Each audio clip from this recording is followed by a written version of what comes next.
So I think it's fair to say I'm slightly excited. It's the 11th of August 2020, and tomorrow we have got the Kickstarter launch for Twilight 2000 by Free League. Now, this brings together two things that I am particularly keen on.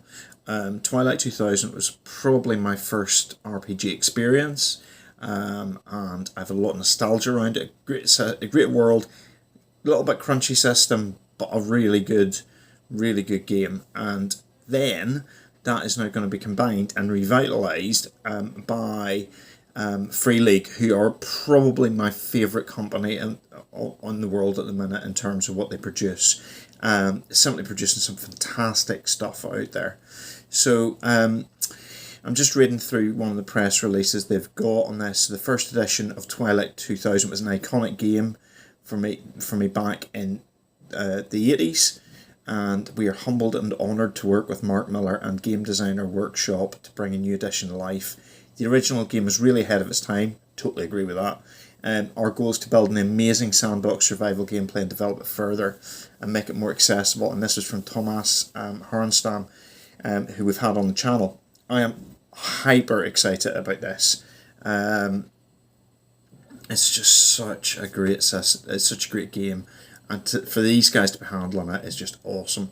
In terms of, for those of you who don't know what Twilight 2000 is, Twilight 2000 is set in a world after a war that never was. So it's set in our recent past, but a world war has taken place, and it's gritty, military, tough, post-apocalyptic kind of, and it's just so much flavour in it.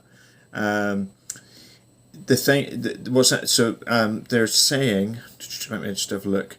The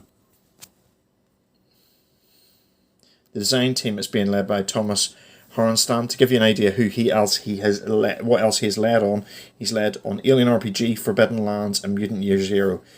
If you've seen Alien RPG, if you've played it, you know this company can turn out some superb stuff.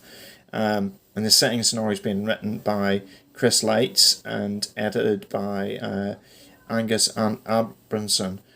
Oh, that's interesting. So he was with Doctor Who in The One Ring. Kind of cool. And then they've got interior artwork being done by the guy who did Forbidden Lands. Cool. Cover art by the guy who did... Forbidden Lands was Nicholas Brandt. Martin Grip is doing the cover art. The guy who did Alien RPG and Sambaram. And maps are being done by Tobias Tranel, who did Forbidden Lands. So these are really good. And also they've got consultants who are active and retired servicemen from the US military. This is kind of cool. So it's just going to be superb.